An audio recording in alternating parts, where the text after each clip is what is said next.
Je pense évidemment tourner également ici à La Rochelle et sur l'île d'Aix au Mystère de l'Île, qui sera justement rediffusé, qui passe donc là à 14h30 au Dragon et qui sera rediffusé ce soir. Merci à France 3 pour sa programmation à 20h55 sur France 3 en rediffusion. Parce que comment on reconnaît un téléfilm de qualité, c'est un téléfilm qui est rediffusé. Et voilà, donc, et là même rediffusé rapidement. Donc voilà, il est passé il n'y a pas si longtemps sur la chaîne. Voilà, et puis on est content d'accueillir Zangro avec Ramdam à 14h. On va avoir Des jours meilleurs également à 15h30, sans oublier bien évidemment La loi de Valérie, réalisée par Thierry Binisti, qui s'est tourné à Angoulême avec Charlotte de Turckheim et qui sera passé, qui va être présenté à 14h45 je crois. Et ce matin c'était vraiment une très belle projection à 9h30 au Dragon avec toute l'équipe de Meurtre à Sarlat, Elisabeth Arnac de Disland Productions en tête, avec bien évidemment le super duo qui n'avait jamais été réuni à l'écran, Cécile Bois et Thierry Godard, qui magnifient tous les deux avec leur histoire la ville de Sarlat, les paysages de Dordogne.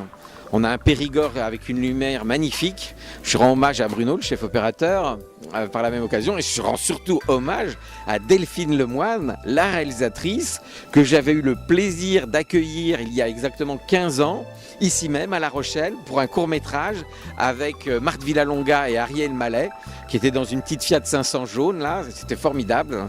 Et donc, ça, voilà, on se disait avec Delphine, voilà. 15 ans après, voilà où nous en sommes avec Meurtre à Sarlat. Ça a été une très belle projection ce matin, que du bonheur.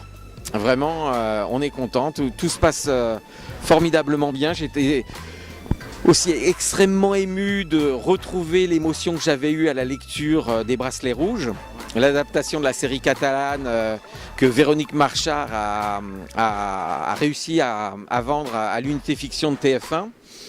Félicitations à elle, à toute son équipe, à Nicolas Cuche qui rend ses adolescents en phase de terminale chimio dans un hôpital tourné à Arcachon en région. Et c'est vraiment une série bouleversante qui à mon sens aura un impact très fort lors de sa diffusion. Et puis voilà, c'est l'audiovisuel. C'est bien évidemment le service public, j'ai beaucoup cité France 3, France 2, que l'on aide également, mais ça peut être aussi TF1, voilà, et quand TF1 aborde une mission de service public telle que celle des enfants en phase terminale de cancer qui sont en chimio, mais c'est des enfants, alors ils font des bêtises, des blagues, et la vie continue encore un peu.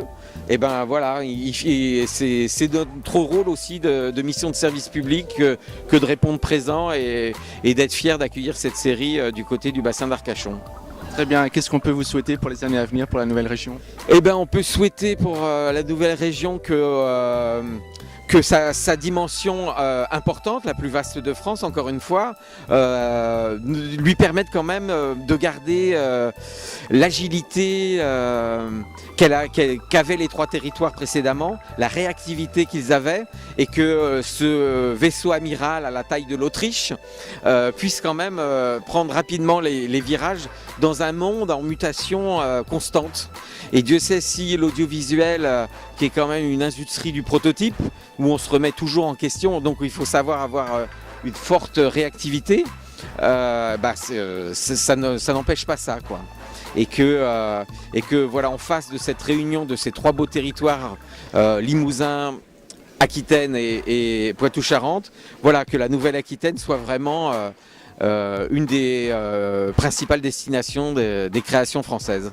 Très bien, merci beaucoup. Je vous en prie. Bonne continuation. Pareillement. Au revoir. Au revoir.